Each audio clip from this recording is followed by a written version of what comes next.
The art of surrender. When I say those words, does that bring up within you the idea of possibly defeat? No. Possibly giving up something that you wanted? Yeah. Yeah. For some people, yes.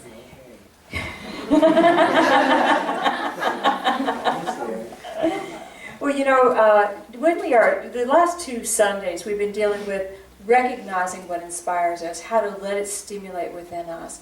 And so today I wanted to talk with you about what we can do on our next step after that inspiration sets in. And when we surrender, the art of surrender is never about releasing your will. It's about aligning your will with something greater.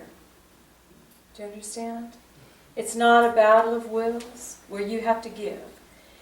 Surrender is when you say, I am going to align who I am with something greater than I am. Now, if we're going to take our inspiration to a higher level, do you not think that that would be a pretty logical next step? To surrender something, to surrender ourselves to something that's greater? Greater is a realm that's out of your knowledge and experience. Okay? It's something you don't really know how to do. So, surrendering your will, aligning your will with something you have a little working knowledge of. So, we're inspired to greater, we align with greater, and we are to bring the best that we have to that greater. So, every time we talk about will, I'm always reminded of Saul in the Old Testament. He's just such a good guy. And I can talk about Saul's story with his challenges with will, or I could talk about your story with your challenges with will. Which do you prefer? Saul. Of course.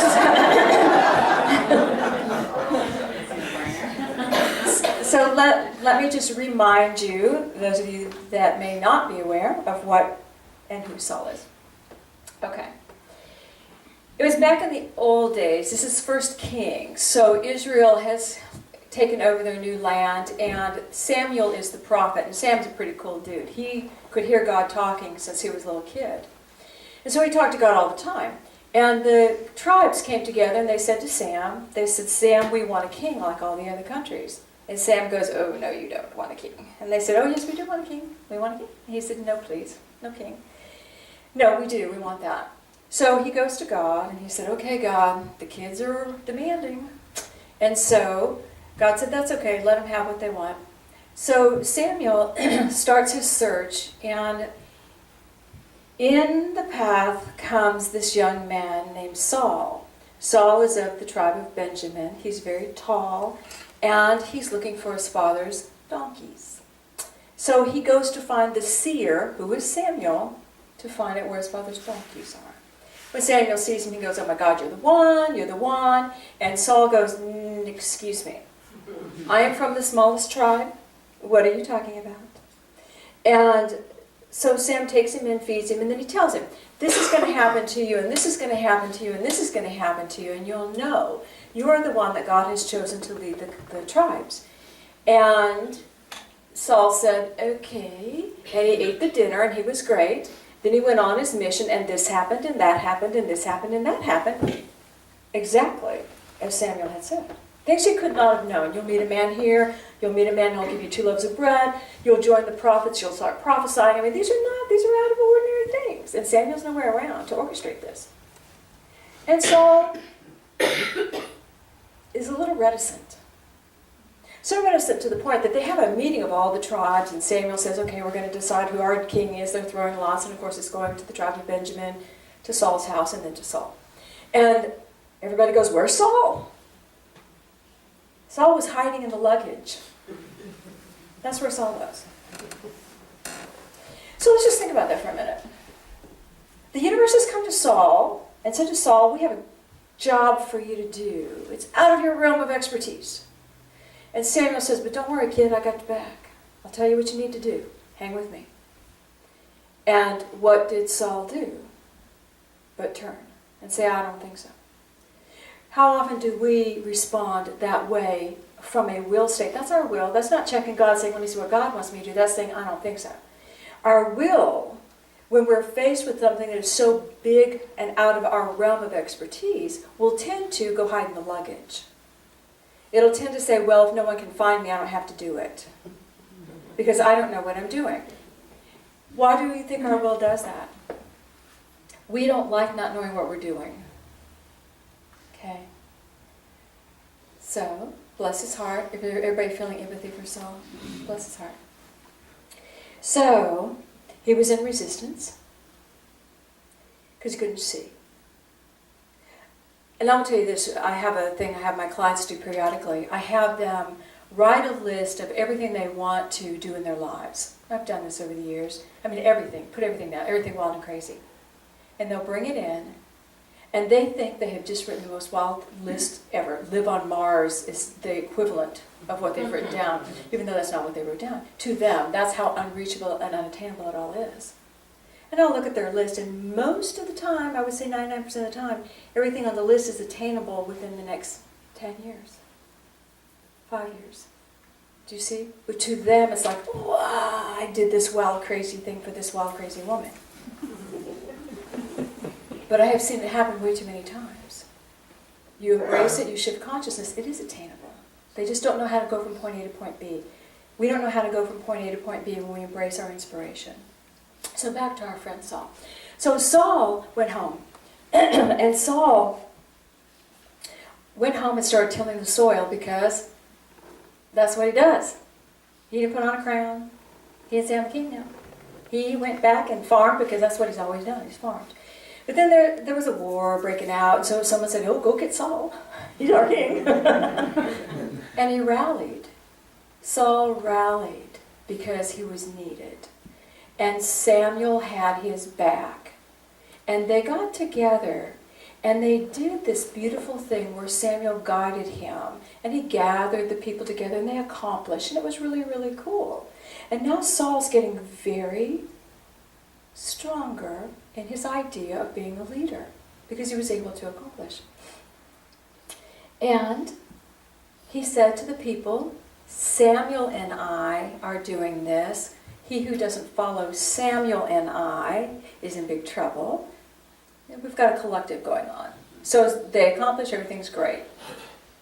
Now, the heart's inspired. He's learning a few little steps how to do things. Then, interesting things happen. In the story, Samuel has given Saul instructions. There's another battle. And he says, gather the men, go to this place, Gilgal, wait for me, and on the 7th day I'll be there and I'll sacrifice for God, and then we can go to battle. And so, Saul gathers all his troops. They're all dressed and ready to go. Troops are gathered. They're at Gilgal. The army that they're going to fight is there. And Samuel doesn't come. And Samuel doesn't come. And then Saul's men start to desert because Samuel's not there. It's still within the 7 days. 7 days haven't expired yet. But he didn't come.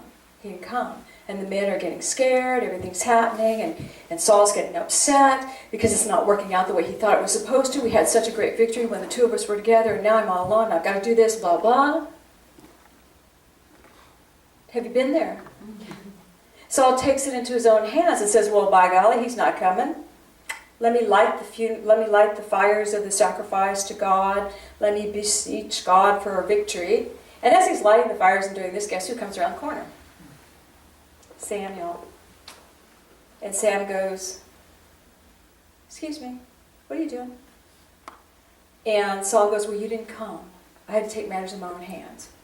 My energy had to now perform what I knew needed to be performed for us to be successful. And Samuel cried. Sam cried. He cried because he knew what was necessary for this young man to be a king. He knew what lay before him, and the young man did not. And he was there to guide him, but if will takes over and acts at its level of consciousness, there is no more guidance. And Samuel then said, sorry dude, I got to go find another king. And then he went off on his journey and he ran into the little shepherd boy David. And we all know what happened from there. He anointed David king. David and Saul fought the rest of their lives. But to hear me, when our will thinks it's got it, I got this thing now. I have a divine idea. I don't know if I want this divine idea. Okay, God, help me walk it. God's helping us walk it. Then we get to the point where we're not hearing the guidance, and we may know we're supposed to wait, but we don't. And we push forward anyway. We have just created at that level of consciousness where we currently are, instead of rising to the dream that we want to experience. You guys thinking with me here? Mm-hmm. All right. I can tell you a personal demonstration of that. A couple of years ago, I was cleaning my house, and I had the thought, you know, God, you tell me I can do anything I want, have anything I want. You know, a little bit of, what's up with that guy, you know? And I want to go to the Oprah show. I've always wanted to go to Oprah. I love Oprah. I think that'd be great. I'd love to sit in her audience and go to the Oprah show. Now, I know that's probably not every one of your desires, but it was one of mine. And God, you said I could have it, so I just want to know what's up with that. Finished cleaning.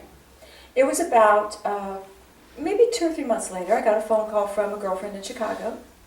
And she said, Cindy, I got tickets for Oprah. Come on up. And we can go to Oprah show. And I went, oh my God, thank you, God. Sweet little child that I am now, grateful. Thank you, God, so much. That's so great. Okay, I'm not going to drive to Chicago. Oh, no. I do not like driving. As a child, I moved frequently, was always cross-country.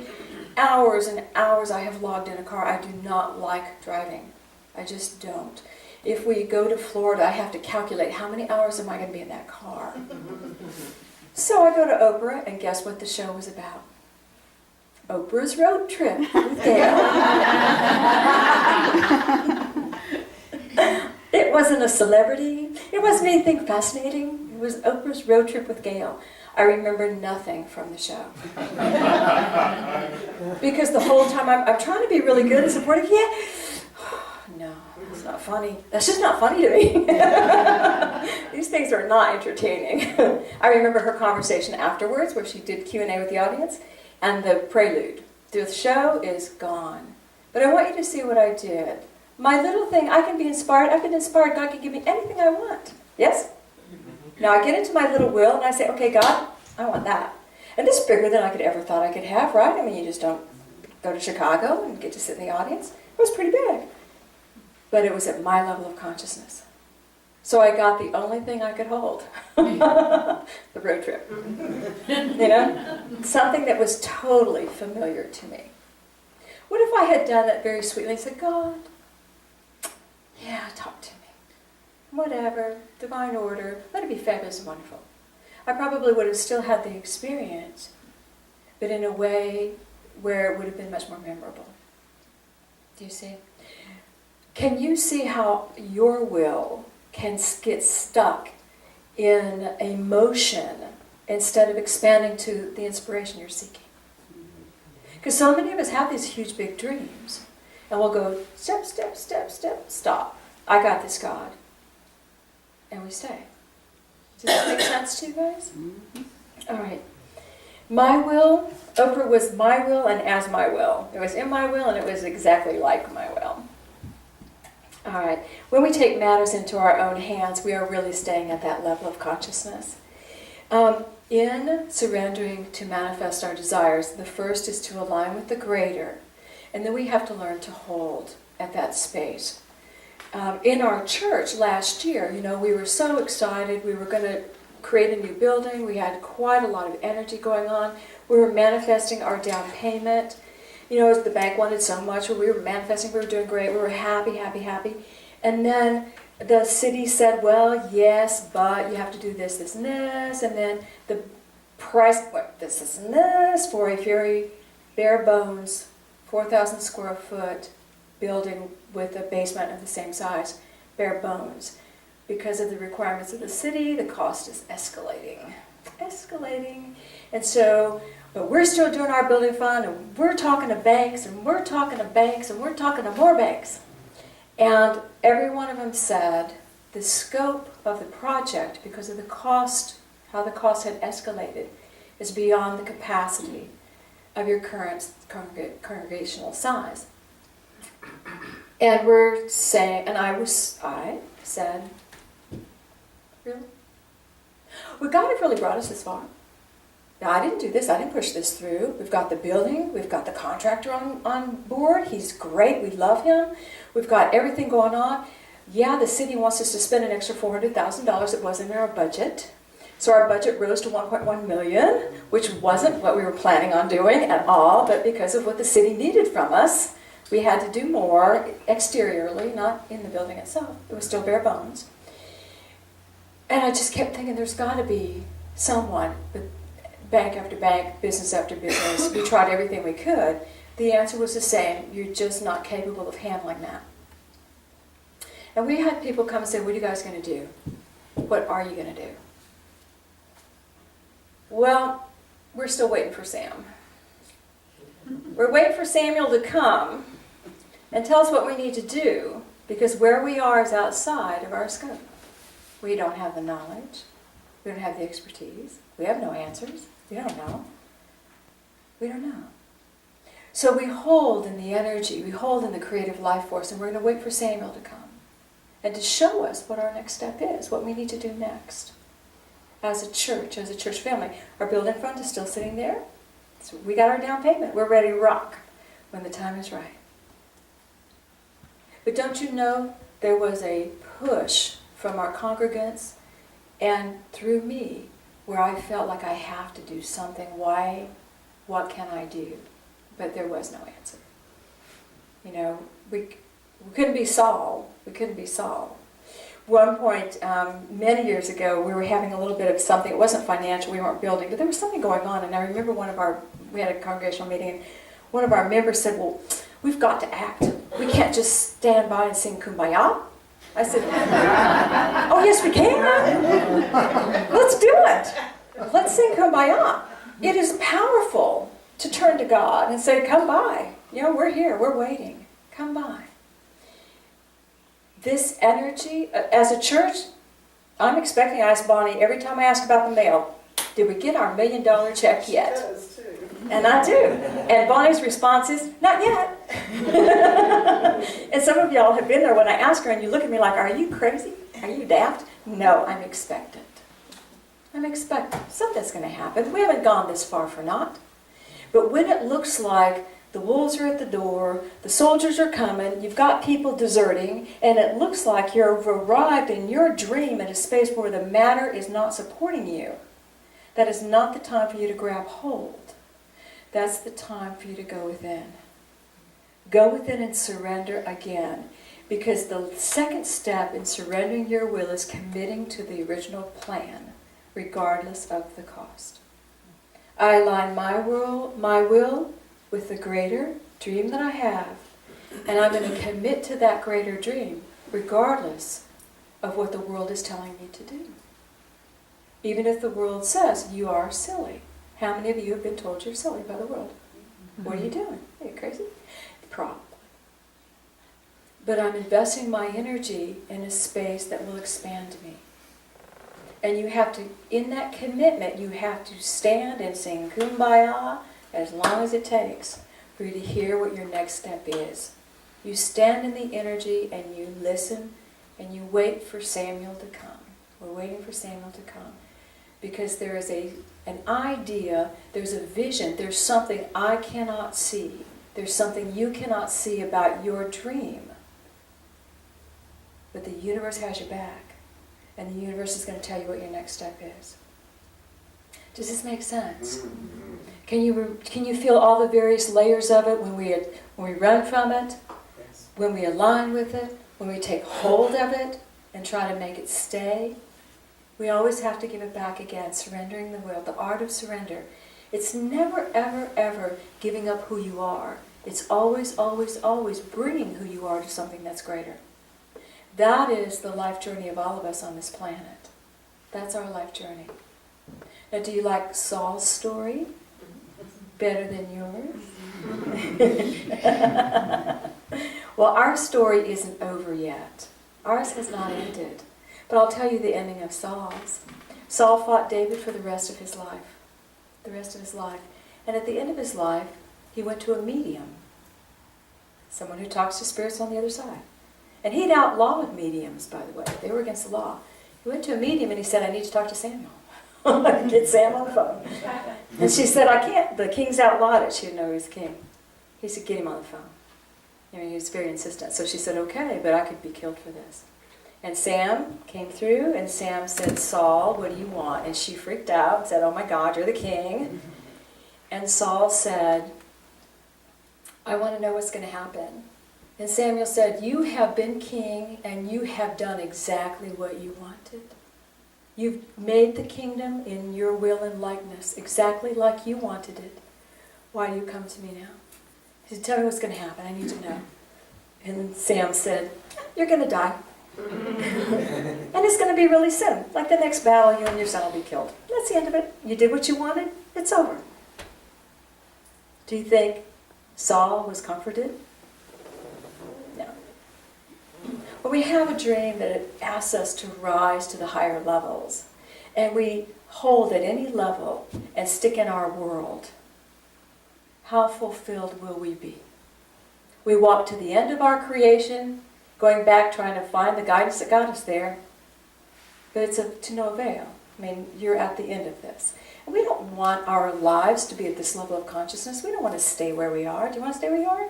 Heck no. We want to grow. We want to be strong. We want to be brilliant lights. Love. We want to let love be the very essence of our being in every word, thought, and deed.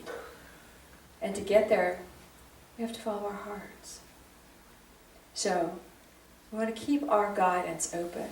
And we want to realize when matter tells us you've made a mistake and you're on the wrong track, sit down. Just sit down right there and say, no, I'm not. I just need to hear what God has for my next step. Sound easy? All right, let's go within. So put your feet on the floor. Take a breath.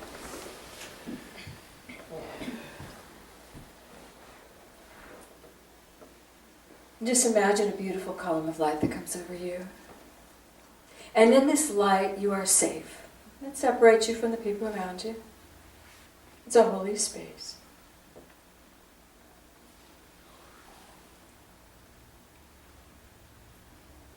Begin to feel movement. Feel the vibration of your own heart. Just feel your human nature, how you have integrated your spiritual nature with your physical nature. Feel your life essence. And now we ask that God's love move into your column of light. Father, Mother God, we ask that that infinite greater move into us now. And feel as if you are instantly lifted and instantly filled. As if there is a reality that you have not yet mastered. A realness of God love that is still not yet fully present within your body, mind, spirit. And just feel that resonance as you lift higher. Feel love pouring through you. Imagine you can reach out and touch, take the hand of God, Jesus Christ, an angel, touch, physically touch the essence of a being of light. And feel God's presence there. And as you do, let your heart open and let your mind open and realize to you has been given the great opportunity and the privilege to create in the world of matter. Breathe the light deeper into your body and feel how beautiful this spiritual space is. Feel the beauty of it. We love this. We don't want to leave it. We want to live here. But realize to us has been given the opportunity to bring this to planet Earth. Feel the broad energy around you, and now allow one of your dreams just to come to your consciousness. Something you have been inspired with, something you're seeking to create, develop, be. And as you see this dream in front of you, ask, what is it vibrating at? Is it vibrating at that humanness that I felt when I first was aware of this column of light? Or is it vibrating at the light I see now around me? And I want you to breathe and breathe the breath of life into this visual so that it vibrates with the light of God.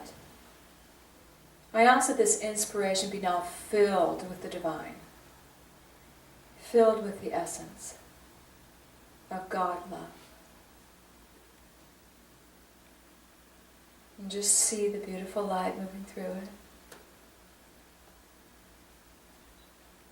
And if it's comfortable, I want you to take a breath and breathe the dream back into your heart at this vibration. Breathe it back into your heart at this vibration. So it's greater and bigger, aligned with the light, back into you.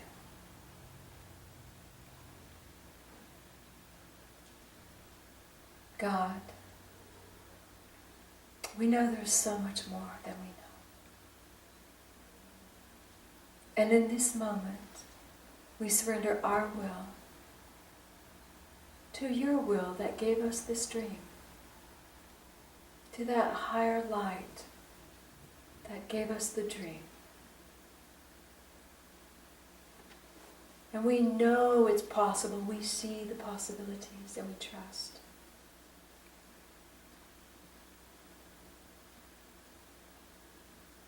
And feel as your energy just comes into harmony.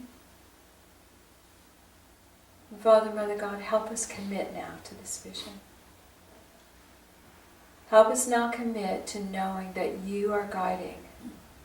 There is always greater. We do not have all the answers. We are being taught. And can you feel your energy lining up, almost like a little ladder lining up? And feel the love moving through you. Father, Mother God, we accept our assignments, we accept our opportunities, and we will stand forth in that greater love. Do you feel good saying that in your heart? Yes. Take a breath and let your focus come back to your physical body. Before you open your eyes, check your heart center. Can you feel your visual there? Can you feel your dream? Yes. All right. Breathe. Send your love into the room. And God, we thank you with all heart, soul, and mind. Your will is now done through us. And so it is. Breathe and gently open your eyes.